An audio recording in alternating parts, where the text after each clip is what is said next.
Chapter 8. After Yeshua had come down from the hill, large crowds followed him. Then a man afflicted with Zara'at came, kneeled down in front of him, and said, "Sir, if you are willing, you can make me clean." Yeshua reached out his hand, touched him, and said, "I am willing. Be cleansed." And at once he was cleansed from his Zara'at. Then Yeshua said to him, "See that you tell no one, but as a testimony to the people, go and let the Kohen examine you, and offer the sacrifice that Moshe commanded." As Yeshua entered Capharnaum, a Roman army officer came up and pleaded for help. "Sir, my orderly is lying at home paralyzed and suffering terribly." Yeshua said, "I will go and heal him." But the officer answered, "Sir, I am unfit to have you come into my home. Rather, if you will only give the command, my orderly will recover. For I too am a man under authority. I have soldiers under me, and I say to this one, 'Go,' and he goes. To another, 'Come,' and he comes. To my slave, 'Do this,' and he does it." On hearing this, Yeshua was amazed and said to the people following him, "Yes, I tell you, I have not found anyone in Israel with such trust. Moreover, I tell you that many will come from the east and from the west to take their places at the feast in the kingdom of heaven with Abraham, Yitzchak, and Yaakov. But those born for the kingdom will be thrown outside in the dark, where people will wail and grind their teeth." Then Yeshua said to the officer, "Go, let it be for you as you have trusted." And his orderly was healed at that very moment. Yeshua went to Kephas' home, and there saw Kephas' mother-in-law sick in bed with a fever. He touched her hand, the fever left her, and she got up and began helping him. When evening came, many people held in the power of demons were brought to him. He expelled the spirits with a word and healed all who were ill. This was done to fulfill what had been spoken through the prophet Yeshayahu. He himself took our weaknesses and bore our diseases. When Yeshua saw the crowd around him, he gave orders to cross to the other side of the lake. A Torah teacher approached and said to him, "Rabbi, I will follow you wherever you go." Yeshua said to him, "The foxes have holes, and the birds flying about have nests, but the Son of Man has no home of his own." Another of the Talmudim said to him, "Sir, first let me go and bury my father." But Yeshua replied, "Follow me, and let the dead bury their own dead." He boarded the boat, and his Talmudim followed. Then, without warning, a furious storm arose on the lake, so that waves were sweeping over the boat. But Yeshua was sleeping. So they came and roused him, saying, "Sir, help, we're about to die." He said to them, "Why are you afraid? So little trust you have." Then he got up and rebuked the winds and the waves, and there was a dead calm. The men were astounded. They asked, "What kind of man is this, that even the winds and sea obey him?" When Yeshua arrived at the other side of the lake, in the Gadarenes' territory, there came out of the burial caves 2 men controlled by demons, so violent that no one dared travel on that road. They screamed, "What do you want with us, Son of God? Have you come here to torture us before the appointed time?" Now some distance from them a large herd of pigs was feeding. The demons begged him, "If you are going to drive us out, send us into the herd of pigs." "All right, go," he told them. So they came out and went into the pigs, whereupon the entire herd rushed down the hillside into the lake and drowned. The swineherds fled, went off to the town, and told the whole story, including what had happened to the demonized men. At this, the whole town came out to meet Yeshua. When they saw him, they begged him to leave their district. Chapter 9. So he stepped into a boat, crossed the lake again, and came to his own town. Some people brought him a paralyzed man lying on a mattress. When Yeshua saw their trust, he said to the paralyzed man, "Courage, son, your sins are forgiven." On seeing this, some of the Torah teachers said among themselves, "This man is blaspheming." Yeshua, knowing what they were thinking, said, "Why are you entertaining evil thoughts in your hearts? Tell me, which is easier to say, 'Your sins are forgiven,' or 'Get up and walk'? But look, I will prove to you that the Son of Man has authority on earth to forgive sins." He then said to the paralyzed man, "Get up, pick up your mattress, and go home." And the man got up and went home. When the crowd saw this, they were awestruck and said a barakah to God, the giver of such authority to human beings. As Yeshua passed on from there, he spotted a tax collector named Mattityahu sitting in his collection booth. He said to him, "Follow me," and he got up and followed him. While Yeshua was in the house eating, many tax collectors and sinners came and joined him and his talmidim at the meal. When the Parushim saw this, they said to his talmidim, "Why does your rabbi eat with tax collectors and sinners?" But Yeshua heard the question and answered, "The ones who need a doctor aren't the healthy but the sick. As for you, go and learn what this means. I want compassion rather than animal sacrifices. For I didn't come to call the righteous, but sinners." Next, Yochanan's talmidim came to him and asked, "Why is it that we and the Parushim fast frequently, but your talmidim don't fast at all?" Yeshua said to them, "Can wedding guests mourn while the bridegroom is still with them? But the time will come when the bridegroom is taken away from them, then they will fast. No one patches an old coat with a piece of unshrunk cloth, because the patch tears away from the coat and leaves a worse hole. Nor do people put new wine in old wineskins. If they do, the skins burst, the wine spills, and the wineskins are ruined. No, they pour new wine into freshly prepared wineskins, and in this way both are preserved." While he was talking, an official came in, kneeled down in front of him, and said, "My daughter has just died, but if you come and lay your hand on her, she will live." Yeshua with his talmidim got up and followed him. A woman who had had a hemorrhage for 12 years approached him from behind and touched the tzitzit on his robe. For she said to herself, "If I can only touch his robe, I will be healed." Yeshua turned, saw her, and said, "Courage, daughter, your trust has healed you." And she was instantly healed. When Yeshua arrived at the official's house and saw the flute players and the crowd in an uproar, he said, "Everybody out! The girl isn't dead, she's only sleeping." And they jeered at him. But after the people had been put outside, he entered and took hold of the girl's hand, and she got up. News of this spread through all that region. As Yeshua went on from there, 2 blind men began following him, shouting, "Son of David, take pity on us." When he entered the house, the blind men came up, and Yeshua said to them, "Do you believe that I have the power to do this?" They replied, "Yes, sir." Then he touched their eyes and said, "Let it happen to you according to your trust." And their sight was restored. Yeshua warned them severely, "See that no one knows about it." But instead they went away and talked about him throughout that district. As they were going, a man controlled by a demon and unable to speak was brought to Yeshua. After the demon was expelled, the man who had been mute spoke, and the crowds were amazed. "Nothing like this has ever been seen in Israel," they said. But the Parushim said, "It is through the ruler of the demons that he expels demons." Yeshua went about all the towns and villages, teaching in their synagogues, proclaiming the good news of the kingdom, and healing every kind of disease and weakness. When he saw the crowds, he had compassion on them, because they were harried and helpless, like sheep without a shepherd. Then he said to his talmidim, "The harvest is rich, but the workers are few.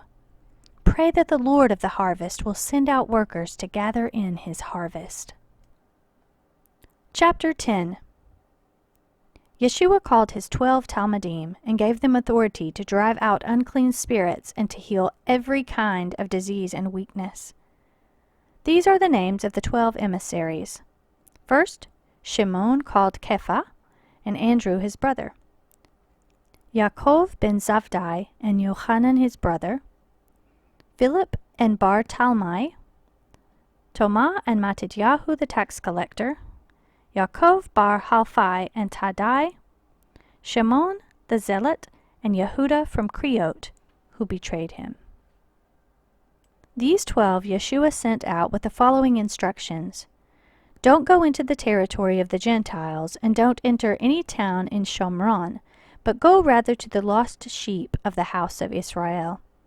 As you go, proclaim, the kingdom of heaven is near. Heal the sick, raise the dead, cleanse those afflicted with zara'at, expel demons. You have received without paying, so give without asking payment.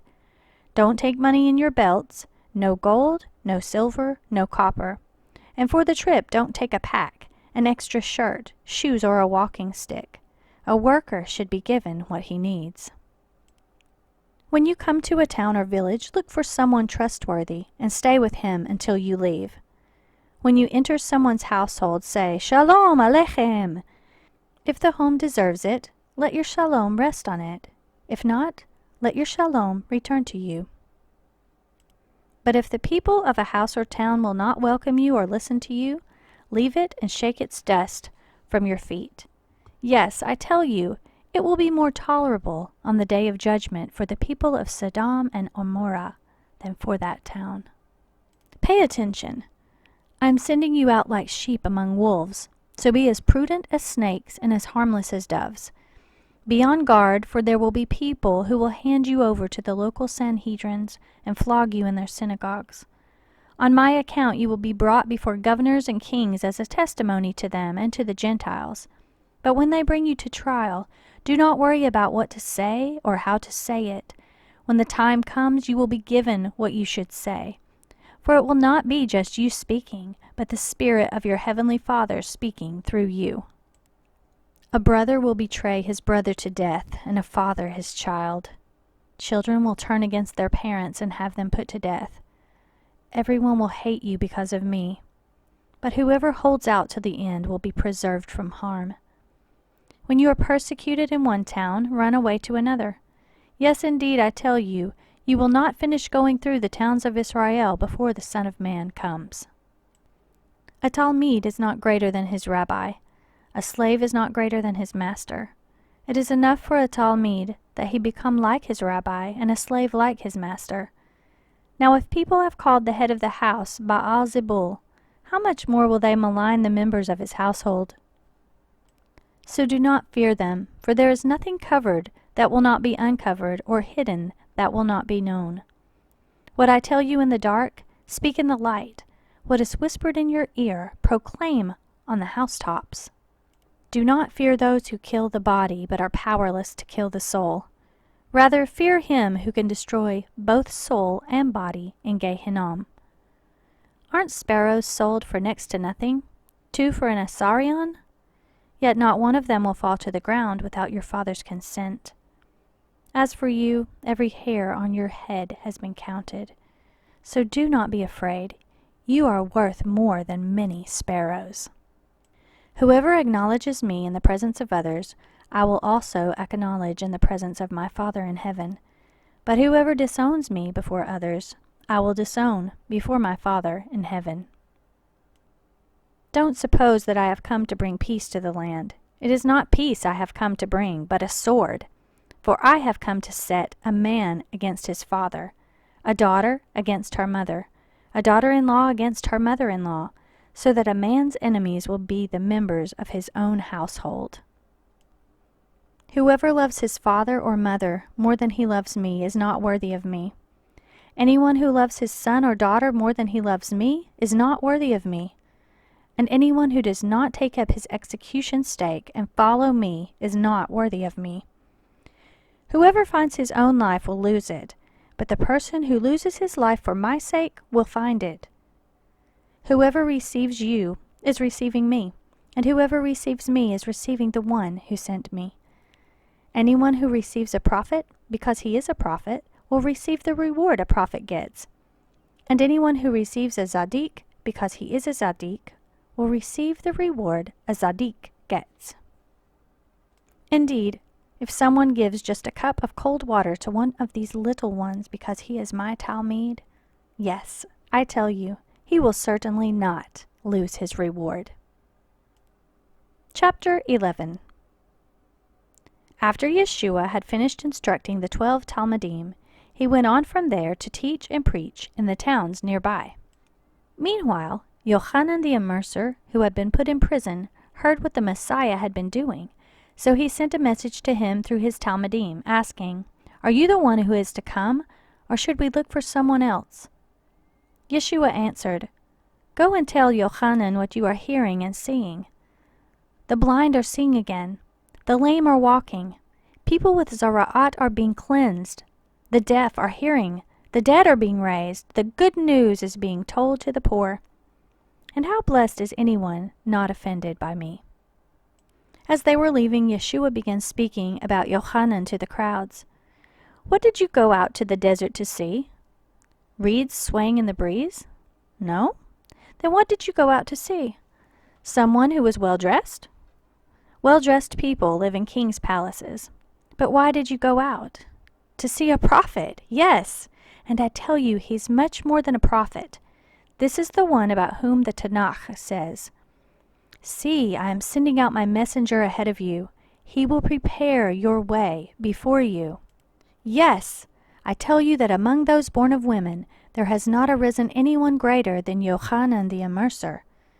Yet the one who is least in the kingdom of heaven is greater than he. From the time of Yochanan the Immerser until now the kingdom of heaven has been suffering violence.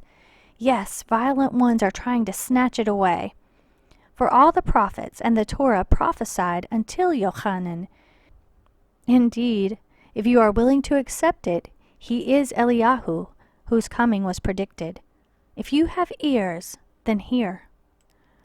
Oh, what can I compare this generation with? They're like children sitting in the marketplaces calling out to each other. "We made happy music, but you wouldn't dance. We made sad music, but you wouldn't cry." For Yochanan came fasting, not drinking, so they say he has a demon. The Son of Man came, eating freely and drinking wine, so they say, "Aha! A glutton and a drunkard, a friend of tax collectors and sinners." Well, the proof of wisdom is in the actions it produces. Then Yeshua began to denounce the towns in which he had done most of his miracles, because the people had not turned from their sins to God. "Woe to you, Chorazin! Woe to you, Beit Zeda! Why, if the miracles done in you had been done in Zor and Zidon, they would long ago have put on sackcloth and ashes as evidence that they had changed their ways. But I tell you, it will be more bearable for Zor and Zidon than for you on the day of judgment. And you, Capharnaum, will you be exalted to heaven? No, you will be brought down to Sheol. For if the miracles done in you had been done in Sodom, it would still be in existence today. But I tell you that on the day of judgment it will be more bearable for the land of Sodom than for you." It was at that time that Yeshua said, "I thank you, Father, Lord of heaven and earth, that you concealed these things from the sophisticated and educated and revealed them to ordinary folks. Yes, Father, I thank you that it pleased you to do this. My Father has handed over everything to me. Indeed, no one fully knows the Son except the Father, and no one fully knows the Father except the Son, and those to whom the Son wishes to reveal him. Come to me, all of you who are struggling and burdened, and I will give you rest. Take my yoke upon you and learn from me, because I am gentle and humble in heart, and you will find rest for your souls. For my yoke is easy, and my burden is light." Chapter 12. One Shabbat, during that time, Yeshua was walking through some wheat fields. His Talmudim were hungry, so they began picking heads of grain and eating them. On seeing this, the Parushim said to him, "Look, your Talmudim are violating Shabbat." But he said to them, "Haven't you ever read what David did when he and those with him were hungry? He entered the house of God and ate the bread of the presence, which was prohibited both to him and to his companions. It is permitted only to the Kohanim. Or haven't you read in the Torah that on Shabbat the Kohanim profane Shabbat and yet are blameless? I tell you, there is in this place something greater than the temple. If you knew what "I want compassion rather than animal sacrifice" meant, you would not condemn the innocent. For the Son of Man is Lord of Shabbat. Going on from that place, he went into their synagogue. A man there had a shriveled hand. Looking for a reason to accuse him of something, they asked him, "Is healing permitted on Shabbat?" But he answered, "If you have a sheep that falls in a pit on Shabbat, which of you won't take hold of it and lift it out? How much more valuable is a man than a sheep? Therefore what is permitted on Shabbat is to do good." Then to the man he said, "Hold out your hand." As he held it out, it became restored, as sound as the other one. But the Purushim went out and began plotting how they might do away with Yeshua. Aware of this, he left that area. Many people followed him, and he healed them all, but warned them not to make him known. This was to fulfill what had been spoken through Yeshayahu the prophet. "Here is my servant whom I have chosen, my beloved, with whom I am well pleased. I will put my spirit on him, and he will announce justice to the Gentiles. He will not fight or shout, no one will hear his voice in the streets. He will not snap off a broken reed or snuff out a smoldering wick. If Satan drives out Satan, he is divided until he has brought justice through to victory. So how can his kingdom survive? In him the Gentiles will put their hope." Then some people brought him a man controlled by demons who was blind and mute, and Yeshua healed him so that he could both speak and see. The crowds were astounded and asked, "This couldn't be the son of David, could it?" But when the Purushim heard of it, they said, "It is only by Baal-zebul, the ruler of the demons, that this man drives out demons." However, knowing what they were thinking, Yeshua said to them, "Every kingdom divided against itself will be ruined, and every city or household divided against itself will not survive. If Satan drives out Satan, he is divided against himself, so how can his kingdom survive? Besides, if I drive out demons by Baal-zebul, by whom do your people drive them out? So they will be your judges. But if I drive out demons by the Spirit of God, then the kingdom of God has come upon you." Or again, how can someone break into a strong man's house and make off with his possessions unless he first ties up the strong man? After that, he can ransack his house. "Those who are not with me are against me, and those who do not gather with me are scattering. Because of this I tell you that people will be forgiven any sin and blasphemy, but blaspheming the Ruach HaKodesh will not be forgiven. One can say something against the Son of Man and be forgiven, but whoever keeps on speaking against the Ruach HaKodesh will never be forgiven, neither in the Olam Hazeh nor in the Olam Haba. If you make a tree good, its fruit will be good, and if you make a tree bad, its fruit will be bad, for a tree is known by its fruit. You snakes, how can you who are evil say anything good? For the mouth speaks what overflows from the heart. The good person brings forth good things from his store of good, and the evil person brings forth evil things from his store of evil. Moreover, I tell you this, on the day of judgment, people will have to give account for every careless word they have spoken. For by your own words you will be acquitted, and by your own words you will be condemned." At this, some of the Torah teachers said, "Rabbi, we want to see a miraculous sign from you." He replied, "A wicked and adulterous generation asks for a sign. No, none will be given to it, but the sign of the prophet Yonah. For just as Yonah was 3 days and 3 nights in the belly of the sea monster, so will the Son of Man be 3 days and 3 nights in the depths of the earth. The people of Nineveh will stand up at the judgment with this generation and condemn it, for they turned from their sins to God when Yonah preached. But what is here now is greater than Yonah. The queen of the south will stand up at the judgment with this generation and condemn it, for she came from the ends of the earth to hear the wisdom of Shlomo. But what is here now is greater than Shlomo." When an unclean spirit comes out of a person, it travels through dry country seeking rest and does not find it. Then it says to itself, I will return to the house I left. When it arrives, it finds the house standing empty, swept clean and put in order. Then it goes and takes with it 7 other spirits more evil than itself, and they come and live there, so that in the end the person is worse off than he was before. This is how it will be for this wicked generation. He was still speaking to the crowd when his mother and brothers appeared outside, asking to talk with him. But to the one who had informed him, he replied, Who is my mother? Who are my brothers? Pointing to his talmidim, he said, Look, here are my mother and my brothers. Whoever does what my Father in heaven wants, that person is my brother and sister and mother. Chapter 13. That same day Yeshua went out of the house and sat down by the lake.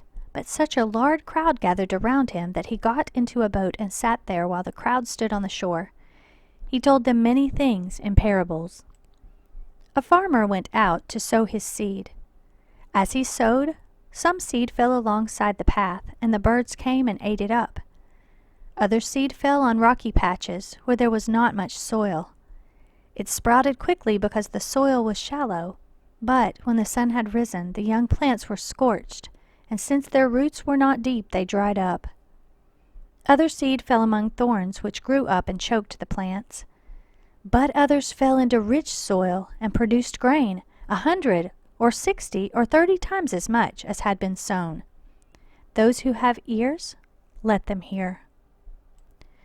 Then the talmidim came and asked Yeshua, Why are you speaking to them in parables? He answered, Because it has been given to you to know the secrets of the kingdom of heaven, but it has not been given to them. For anyone who has something will be given more, so that he will have plenty. But from anyone who has nothing, even what he does have will be taken away. Here is why I speak to them in parables. They look without seeing, and listen without hearing or understanding.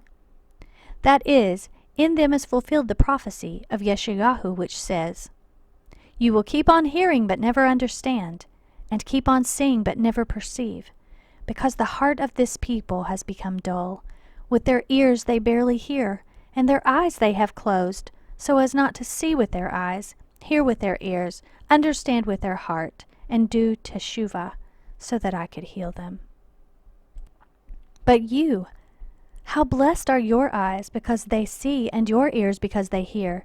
Yes, indeed, I tell you that many a prophet and many a tzaddik longed to see the things you are seeing, but did not see them, and to hear the things you are hearing, but did not hear them. So listen to what the parable of the sower means. Whoever hears the message about the kingdom, but doesn't understand it, is like the seed sown along the path. The evil one comes and seizes what was sown in his heart. The seed sown on rocky ground is like a person who hears the message and accepts it with joy at once, but has no root in himself. So he stays on for a while, but as soon as some trouble or persecution arises on account of the message, he immediately falls away. Now the seed sown among thorns stands for someone who hears the message, but it is choked by the worries of the world and the deceitful glamour of wealth, so that it produces nothing. However, what was sown on rich soil is the one who hears the message and understands it. Such a person will surely bear fruit, 100 or 60 or 30 times what was sown. Yeshua put before them another parable. The kingdom of heaven is like a man who sowed good seed in his field. But while people were sleeping, his enemy came and sowed weeds among the wheat, then went away. When the wheat sprouted and formed heads of grain, the weeds also appeared. The owner's servants came to him and said, Sir, didn't you sow good seed in your field? Where have the weeds come from? He answered, An enemy has done this. The servants asked him, Then do you want us to go and pull them up? But he said, No, because if you pull up the weeds, you might uproot some of the wheat at the same time. Let them both grow together until the harvest. And at harvest time, I will tell the reapers to collect the weeds first and tie them in bundles to be burned, but to gather the wheat into my barn. Yeshua put before them another parable. The kingdom of heaven is like a mustard seed, which a man takes and sows in his field. It is the smallest of all seeds, but when it grows up, it is larger than any garden plant and becomes a tree, so that the birds flying about come and nest in its branches. And he told them yet another parable. The kingdom of heaven is like yeast that a woman took and mixed with a bushel of flour, then waited until the whole batch of dough rose. All these things Yeshua said to the crowds in parables. Indeed, he said nothing to them without using a parable. This was to fulfill what had been spoken through the prophet. I will open my mouth in parables. I will say what has been hidden since the creation of the universe. Then he left the crowds and went into the house. His talmidim approached him and said, Explain to us the parable of the weeds in the field. He answered, The one who sows the good seed is the Son of Man. The field is the world. As for the good seed, these are the people who belong to the kingdom, and the weeds are the people who belong to the evil one. The enemy who sows them is the adversary. The harvest is the end of the age, and the harvesters are angels. Just as the weeds are collected and burned up in the fire, so will it be at the end of the age. The Son of Man will send forth his angels, and they will collect out of the kingdom all the things that cause people to sin, and all the people who are far from Torah, and they will throw them into the fiery furnace, where people will wail and grind their teeth. Then the righteous will shine forth like the sun in the kingdom of their Father. Whoever has ears, let him hear.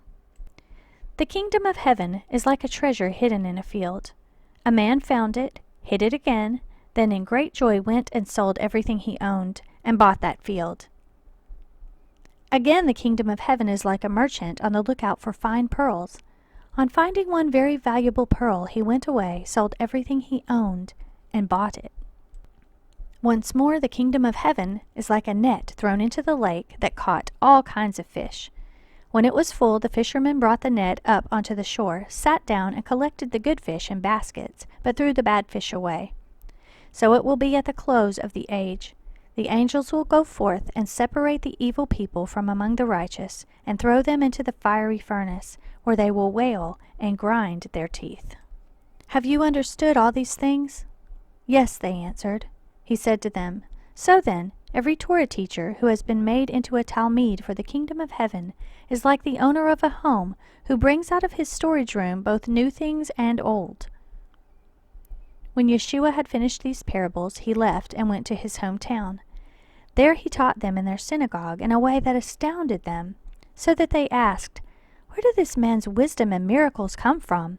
Isn't he the carpenter's son? Isn't his mother called Miriam, and his brothers Yaakov, Yosef, Shimon, and Yehudah? And his sisters, aren't they all with us? So where does he get all this? And they took offense at him. But Yeshua said to them, The only place people don't respect a prophet is in his hometown and in his own house. And he did few miracles there because of their lack of trust. Chapter 14.